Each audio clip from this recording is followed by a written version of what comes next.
Welcome to the channel, everybody. This is Hayden Otto here, and today we've got special guest Roger Ver and also Daniel Kelman, who is the lawyer of Roger and Bitcoin.com. And today we are going to be going over and discussing the truth about what really happened with CoinFlex from Roger's perspective, because to date Roger hasn't really given his side of the story, and there are reasons for that, which we'll get into in a moment.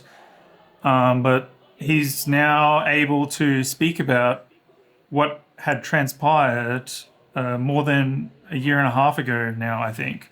Roger, basically, I wanted to first hear from you. How does it feel to finally be able to speak about your side of the story? Yeah, it feels wonderful to be able to get out my side of the story, other than it's about a year and a half too late. And I'll explain the reason why it's a year and a half late on that front. So, long story short, is I was a customer of CoinFlex. Uh, the entire platform was incredibly mismanaged, just a horrible, horrible platform, but I was fooled into using it. Uh, Deposited a whole bunch of money there, figured out that I was losing money, not earning money on the platform, told Mark Lamb and others at CoinFlex, like, just close out my positions. I want to be done with CoinFlex. Their response to me was no. They refused to close my positions. And I didn't have the ability to do it myself because they were the ones managing all the money and the funds that were in there.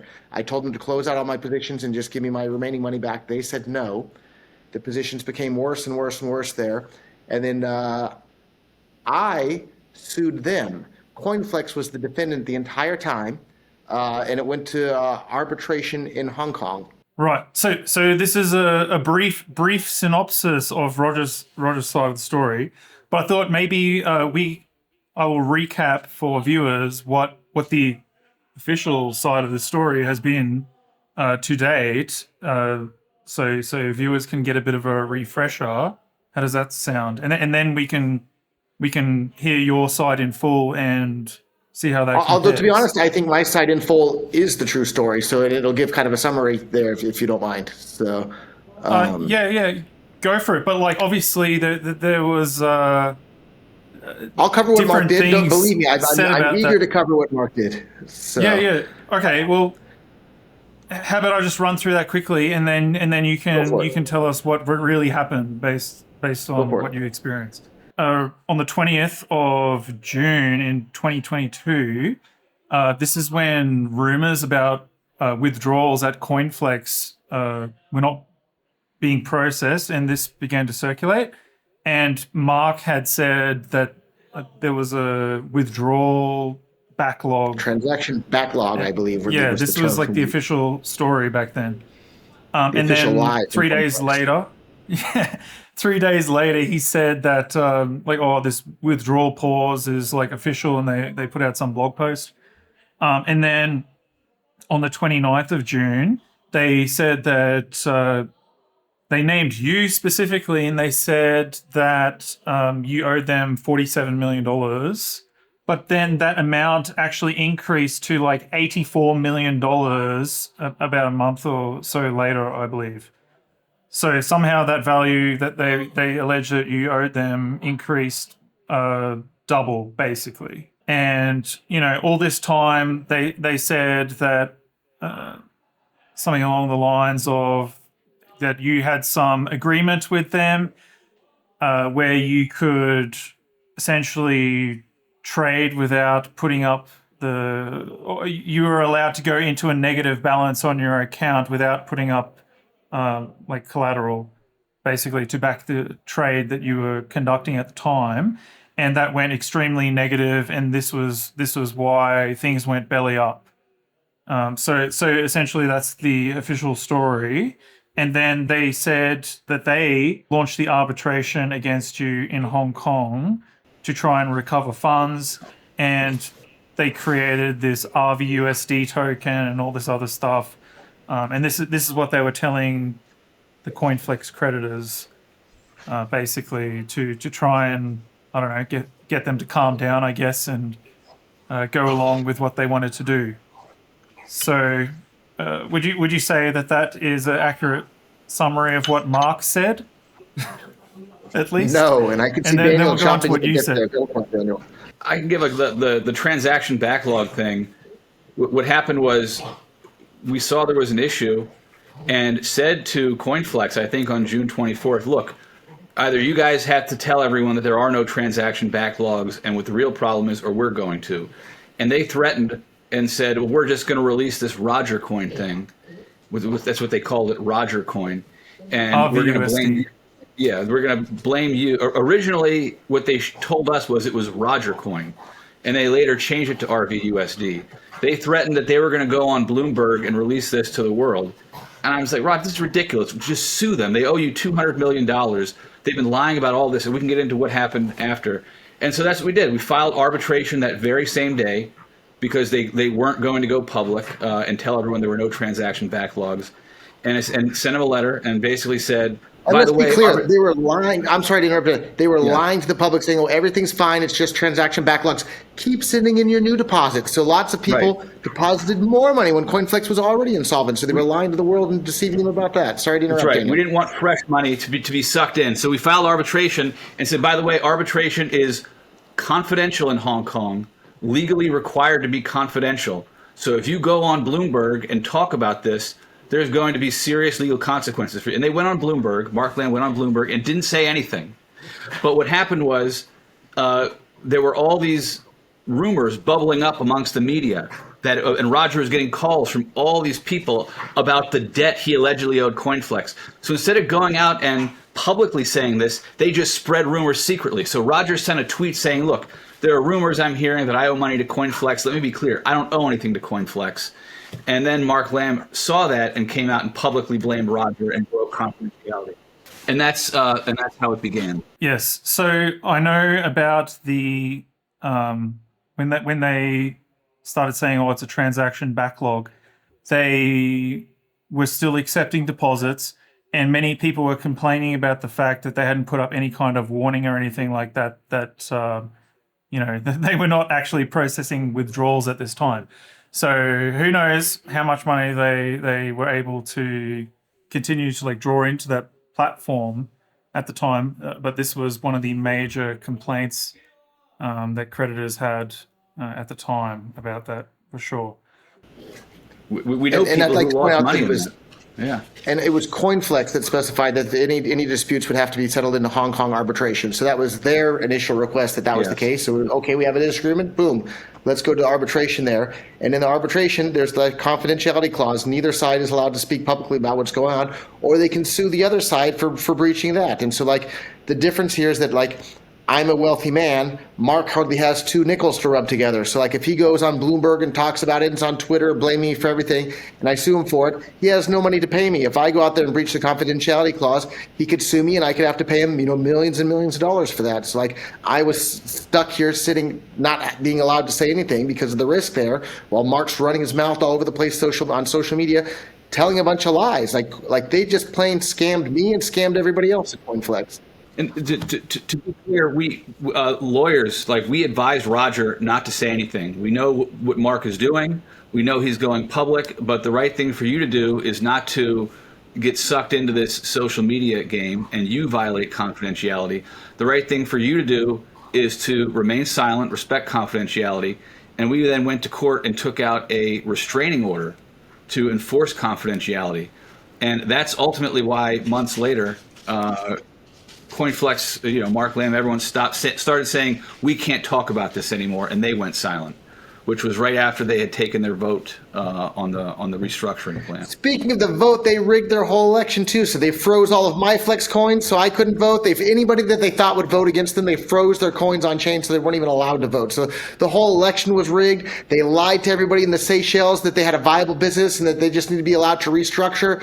And I'm lying to everybody at every step of the way from the CoinFlex side about everything. And they fooled a lot of people for a lot of the time, but now I think the truth is coming out and people are realizing that those guys should never be allowed to hold a single penny of other people's money ever again. We shouldn't trust those people with anything about anything ever again. So yeah, what you're referring to was, I remember this came out at the time, there was in the millions of dollars worth of voting power held by your company, Bitcoin.com, which, legally is considered a separate entity. And like yourself personally, I heard also other large holders had been frozen, not specifically at the time of this vote taking place, but like just throughout the last year. So clearly that was something they were, or Mark was doing to, manipulate the outcome of these votes, which were marketed as like, the community or the creditors deciding what to do.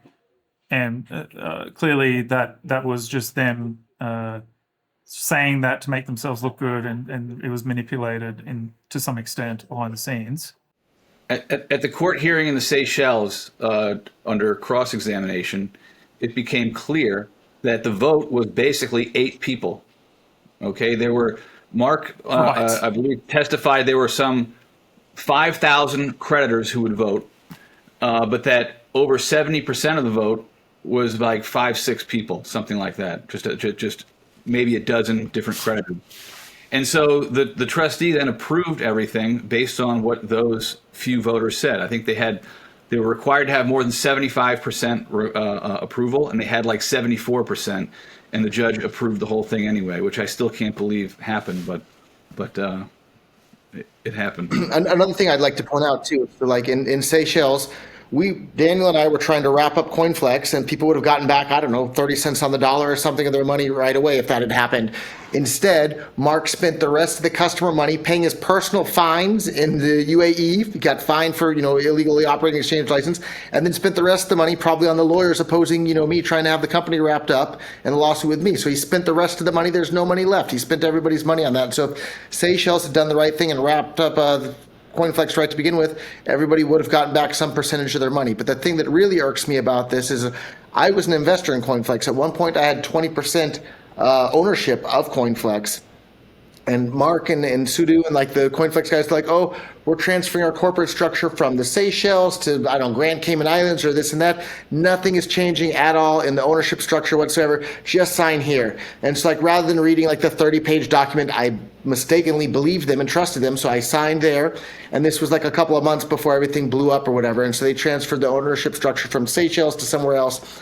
I had forgotten that had happened. And so when we filed our initial thing in Seychelles, we said like, hey, I own 20% of the company. I have, standing here in court. And then CoinFlex side came back and says, no, Roger doesn't own that because now it's some other company somewhere else. And so the judge, I don't know what his thinking was, but the quote that the judge uses that Roger came to the court with unclean hands, meaning that like I had just been confused as to which corporate entity actually owned my shares in CoinFlex. And then Mark's then going on social media saying the judge has already ruled that Roger has unclean hands this and unclean hands that, and he just used that into like twisted that into a talking point. But the really insidious part about that is that I had 20%. They told me just sign here, we're moving to the other entity.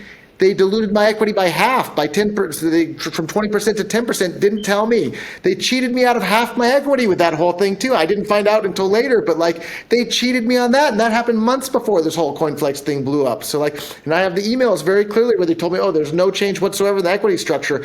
The reality is there was no change in that part of the equity structure for this thing, but they brought in a whole new entity that owns 50%. So my equity got cut in half there, and he was just lying to me about that, and just like it's just shocking, like the crazy stuff that these people did. And the other part too, I want to say it again.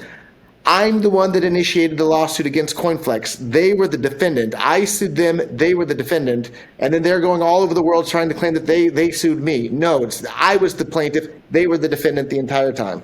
Roger sued for $200 million. And then they came out and released, if you recall, this composite to everyone. And nowhere on that composite did they claim that they had a $200 million liability, but they claimed to have an $84 million asset, which was their lawsuit against Roger. It was a blatant lie, right? If you're going to claim your lawsuit is worth $84 million, you're suing for $84 million, and you're claiming it's worth $84 million, you should at least claim that your lawsuit against you for $200 million is a $200 million liability. Instead, they just omitted it. Just didn't even mention it, which they wound up settling, admitting that I'm owed over $200 million at this point, and there's some additional lawsuits that will happen to try and reclaim some of that. But yeah, CoinFlex is just. Look, there's a lot of points to to cover there, and it all sounds pretty crazy once you hear the other side of the story. But I found, like you mentioned to me previously about the fact that they diluted your equity, and when you said that, I was like, hang on a second, like, I'm seeing like a recurring pattern here in what's going on. We were promised a certain percentage of equity in the CoinFlex company, and now no longer is he giving us equity in that. Basically, he's asking us to trade our claim for equity to receive a lesser percentage of equity in some new company. And so that's basically A the new exact company, same OpenX, playbook. that's already been caught faking volume too. So he's already just pulling the same shenanigans with that one as well. So like literally his new exchange is caught faking volume already. As well, you mentioned that you were the one that you started your arbitration against him first, but they never mentioned any of that. That was another thing that I guess creditors were kept in the dark about massively. We didn't know anything, and we were all led to believe that, oh yeah, we're going after Roger and we're going to get all this money back from him to pay everyone back. And so from that point, he was always trying to get everyone on his side and demonize you. And again with that clean hands, he didn't come with clean hands quote from the Seychelles court. That was another major point that Mark was pushing to One of his favorite try talking and, points. back up his side of things there. And we didn't really know what that was about at the time. But also since then, I've seen him twist what the court has said to try and benefit his agenda, essentially. Currently, there is a group of creditors that are in control of the CoinFlex company, and Mark is no longer involved there. He's basically been booted out. Well, he's focusing on his new thing anyway, but they've discovered a lot of fraud and things going on there that they're trying to get on top of and pursue him over. And so they've launched legal action against him. And the court said something about that dispute that has been launched there. And Mark, again, used what the court said and twisted it in a way that made it sound like the opposing side is somehow in the wrong. And it turned out that was not the case. Basically, they said, something about, they were trying to interfere in Mark's other company and, they can't do that. And it was just another confusion about all these different shell companies and how things are set up. It was just the confusion, basically, like what happened with you. Yeah, she has a history of misrepresenting the truth. Well, I mean, to the one thing you can say is that, look, Mark wanted CoinFlex to survive. I can understand that. He put a lot into it. It was he got a $300 million valuation, and poof, it was gone. And he probably didn't want to accept that and wanted to save it. And he fought like hell trying to win this case. But right before trial, when the hearing was about to happen and he was going to have to testify under oath and face cross-examination and get ripped to shreds, he decided to settle, which was the right move. And all the information came out at that time to us, and he settled because the case was over. It was done, and he wasn't willing to go on the stand. And so, look, I have to say that was the right thing to do, because had he not done that, he probably would have wasted a lot more of creditors' money. So there was the settlement, and it stands. I believe some of the creditors want to overturn it, but I think that's not a wise move, and we'll reserve discussion on that. But we're happy that Mark did decide to do the right thing in the end. Well, almost. I want to point out, too, like, Mark was supposed to put out a press release clearing my name and saying, hey, Roger never owed us any money. He would sue us, like basically clearing my name. He's been refusing to put out that statement. And if anything, it just makes me even more upset with Mark. And it's just one more example of his dishonesty and manipulative tactics there. Like, Mark, you need to put out the statement there clearing my name and admitting that I never owed you guys anything and that you guys were the ones that owed me money and that I sued you and you lied to the whole world about the whole lawsuit the whole time. So that was part of the settlement agreement. agreement that he would do that, but hasn't done that yet. Yeah, well, it wasn't written into the actual final settlement agreement, but he told me verbally, and I think I even have a recording of him telling me verbally that he would do that. Well, I interviewed him recently, as I'm sure you're aware, and like I prepared a bunch of Roger-related questions for him that he didn't want to talk about. So, yeah, but obviously a lot of those questions that I had prepared were relating to this settlement, which was kept secret from all of the creditors. We only heard about that from you, basically, I'm pretty sure. I think to be fair, that we told him not to say anything at the time after the settlement, and we would break it when we were ready, because there's still some unfinished business there that that's going on. Okay, so it must have been the CoinFlex creditor group that has taken control now. That were the ones that were speaking about it, I think, because obviously they're not happy about that. Well, to be fair, they don't really know what happened either.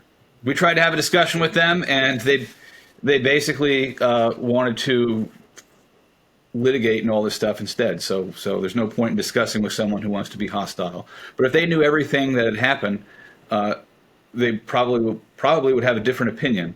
But what we learned was that Mark hadn't informed his lawyers at Clifford Chance of everything that actually happened. There was evidence that was withheld, right, that we didn't receive in the case, and we only received afterwards when discussing the settlement. So, yeah, so a lawyer understands how big a deal that is, but let me summarize for the general public. So like when there's a lawsuit, both sides ask the other side or tell the other side, hey, give us all the documents about this, all the documents about that. They have to give the other side all the information about that. So this turned out that when we're in a big giant lawsuit with CoinFlex, they didn't give us all the information. They were hiding a bunch of additional stuff that we then wound up getting later on, that if we had it earlier, it would have made my case even stronger against CoinFlex. So they were lying in their disclosures to us and were holding back evidence. That's a really, really big deal, and maybe even criminal in certain jurisdictions. Daniel can speak to that part, but I think it's borderline. Well, let's just say I don't think the lawyers at Clifford Chance knew. If they knew, they would have handed it over, because at the same time they were accusing Roger of not giving all the information that they were requesting, when their side was in fact the one withholding things. But in the end, ultimately, it didn't matter, and the fact that they withheld it was going to become something that was going to be revealed at the trial, and I think that Mark knew that.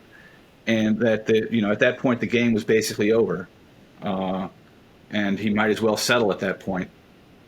And frankly, the settlement does, it could have been a lot worse, right? Like CoinFlex would have lost and owed Roger $200 million instead of the $100 plus additional million damages and whatever else. So. I've been obviously that creditor group disagrees with what Mark did and settled with you. And I've been trying to understand why, and I haven't really got that much information, but obviously there was some kind of agreement between you and CoinFlex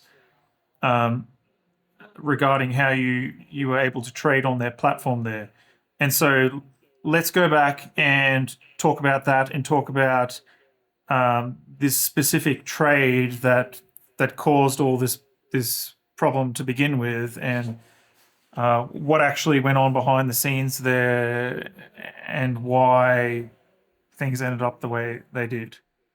Sure. So we had what was called a manual margin agreement, which means like I have to keep positive equity in my account at CoinFlex, which I did. And then if I'm asleep or the market moves a whole bunch and I'm not at the computer, they're supposed to contact me and say, hey, put in more equity into your account. And so, which like I did a number of times there as the market had like gone down. And then at a certain point I told them, okay, like this isn't working out. Like the AMM thinks they had on CoinFlex, I'm losing more money than I'm earning each day. Like I'm paying more money in interest than I'm earning each day. I told them just close everything. And like I didn't have the ability to close it myself. Mark is doing everything manually for me. I told him, close everything out. I'm done. I just want to cut my losses to be done. I told them verbally. I told them in writing. I told them multiple times. Mark's response is, no, we can't. Whereas the reality is they didn't want to, because they were about to raise an additional $40 million from outside investors at a $300 million valuation. If they lost their biggest trader on the platform, that investor is going to back out. They're not going to get the $40 million of investment. So he refused to close out my positions.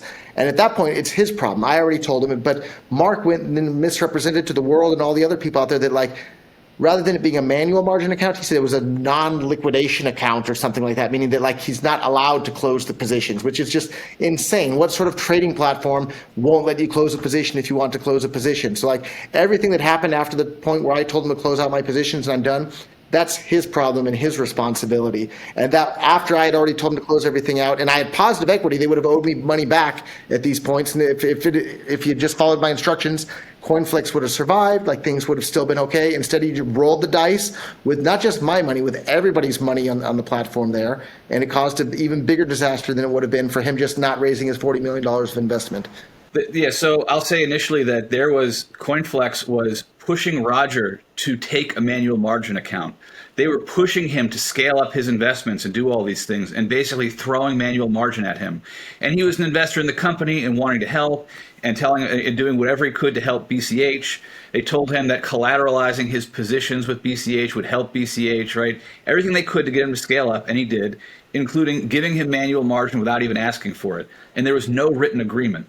So then when everything is collapsing, as Terra Luna is just falling apart in, like, around early to mid-May, they approach Roger and ask him, hey, will you please sign this written manual margin agreement, which you had never signed anything before to accept.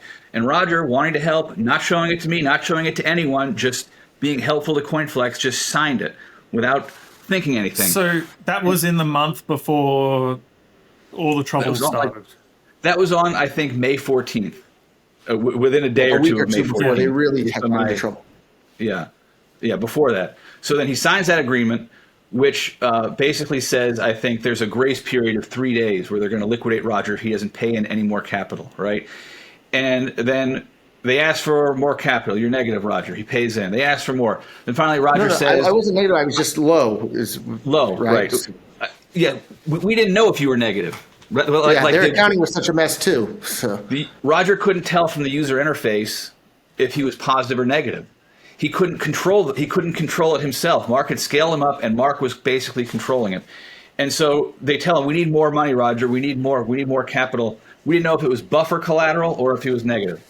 So at some point, I think around the 26th of May, Roger just said, "Look, I've had it. I've lost enough money. Liquidate me."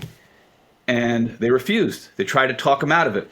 They said, "Oh, we can liquidate your XRP in this and what was the other one? XRP and something else. We can't do BCH. We can't do BCH." And anything they could to not liquidate his BCH position, they wouldn't do, because that's what backed Flex USD, and they didn't want to have to unwind the whole thing right before the raise. And so they just thought, if we can just keep Roger as our backstop liquidity provider long enough to get through this storm, we will survive. And, when Roger told them to liquidate, they should have liquidated. When 3 days expired based on the manual margin agreement and Roger hadn't paid in the money, they were required to liquidate, and they didn't. They just kept letting the whole thing run. And when Roger filed for arbitration, they said, "Oh, Roger, you weren't clear about whether you wanted to liquidate, so it's all your fault. You're on the hook for 84 million, right? Or at least first 47 million, and then 87 million later after they refused to liquidate Flex, people who had Flex collateral, right? They just let that go negative without liquidating them, and it became 84 million. So that's how the whole thing happened. There was no written agreement, and Roger was unable to liquidate his own position himself. As assets are falling, the liquidation engine is supposed to liquidate people automatically, right? So they didn't want to liquidate Flex collateral. They didn't want to liquidate Flex coins because it would have put Flex to zero. And basically, what they wanted to raise money for CoinFlex, right, to try to get themselves out of the hole. And the way they were trying to do that was by not liquidating Flex collateral and claiming that all these Flex coins are worth X amount of money, so we want this valuation, so please give us more money, investors. Had they liquidated Flex collateral, right, then Flex coin would have been zero, and they'd have had a much lower valuation. So what they did was they created an additional like $40-some million hole by choosing not to liquidate the Flex collateral, right? A Which $40 really million tanked the hole price. just within like my account, but the overall Yeah. exchange was like an extra like $200 million hole or something because there are Yeah. all the other flex holders out there as well. Yeah, so they didn't liquidate those flex positions, and when they turned the exchange back on, right, like they had to, like the liquidation engine has to liquidate stuff in time, right? So like you had to say you had to liquidate flex at $1. When they turned it back on, it was at 20 cents, and they hadn't liquidated anything, so they had to eat that loss from $1 down to 20 cents, and that's where the additional $40-some million hole came from. Was that gamble that they could not liquidate flex and raise money from investors, and they tried to sue Roger for that as well. So yeah, there definitely seems to be a bit of a conspiracy going on here, as far as I'm concerned. But I wanted to get you guys to address some of the concerns of some other people, like creditors that have heard what you've already said, Roger. And so one of the arguments that you've said on like Telegram, for example, was that basically you believed that there was some kind of coordinated effort to trade against you and specifically liquidate you. So what's the deal with that? I've had a look at the price chart, obviously, during that period, and it wasn't just BCH going down. It was like the whole crypto market. Also, like Bitcoin Cash is not just traded on CoinFlex; it's traded across a number of exchanges. So, if you could address that, I think there's some of the questions people are wondering. Yeah. In addition to all the stuff that we just talked about with Mark refusing to like close out my positions, he was also running his mouth telling all these other people about my positions so that then they had the opportunity to trade against. And if you look at the chat logs of the timing of who he told and when he told them, and then the different trades that happened, like very, very clearly that was going on as well. So that's in addition to all the other problems that we just spoke about. He was running his mouth about my positions to other people that then took advantage of that as well, which he's not allowed to do as an exchange. From the very beginning of Roger trading on the exchange, but we can't get into those details at the moment. More on There's that more lawsuits coming later. Yeah. From what I've seen and heard, I think that obviously if Mark was in full control of all the positions and everything like that, and you had no control over this, then how can it be your fault that what happened? It was obviously in full control of Mark. And you obviously have proof that you gave him instructions to close all these positions down. So it's pretty crazy that he ended up doing. I told him in what he writing did. and I told him on video calls. And so I have like 100% proof of that as well. And obviously that's none of this stuff was mentioned anywhere to creditors until you started speaking just recently about this. I mean, I just said we wanted to throughout this whole period, Roger wanted to tell everyone. I wanted to tell him to tell everyone, but I couldn't.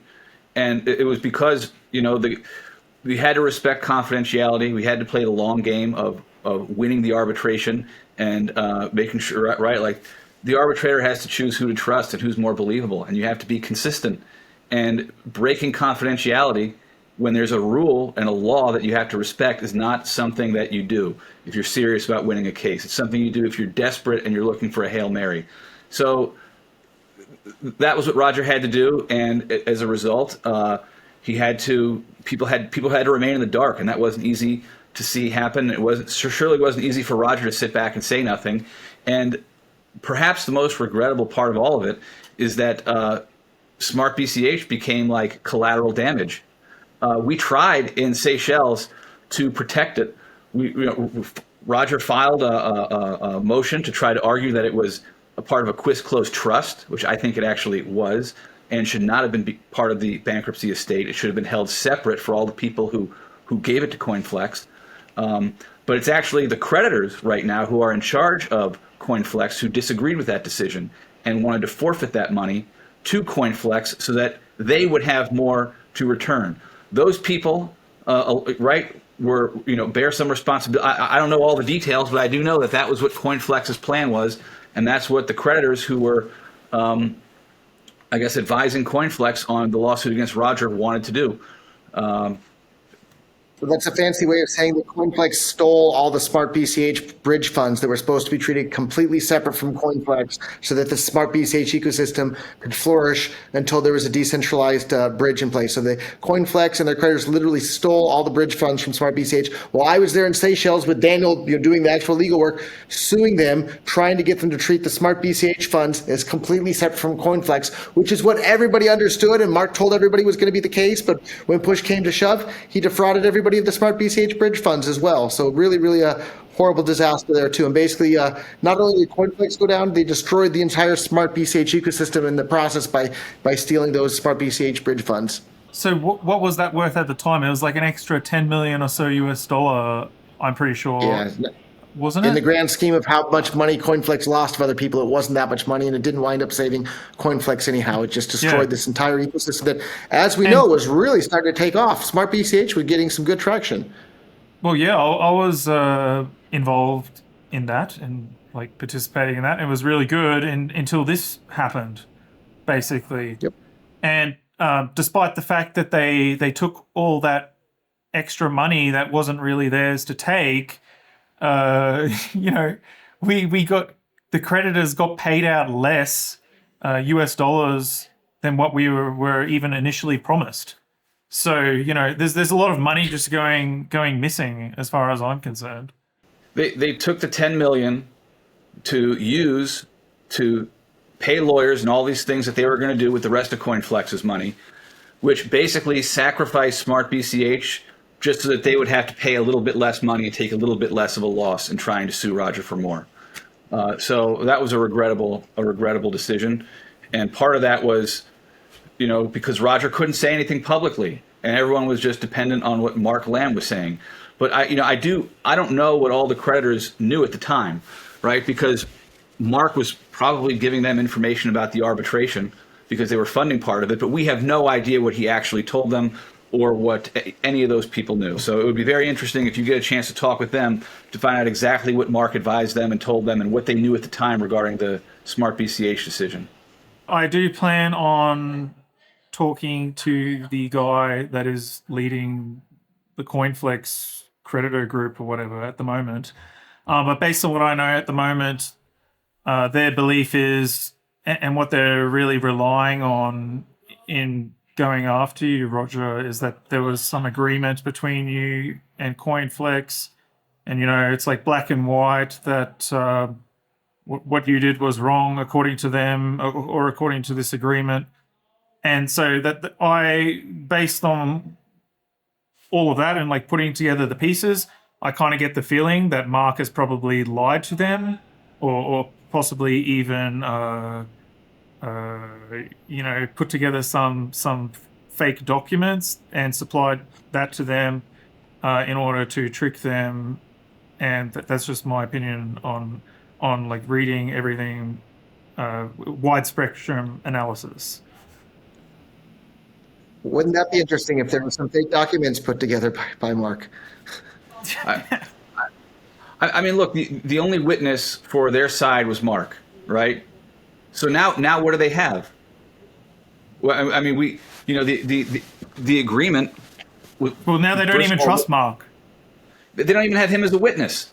Mark, supports what Roger's telling you. He came out and we had this discussion. We settled based on what we're saying. Mark is more or less, in agreement. He's in agreement with everything the settlement agreement says. That's for sure. We both signed it. So they don't have a witness. They can say what they want to say about the written agreement, but we just told you the written agreement wasn't followed. They were required to liquidate Roger, and they didn't. I'm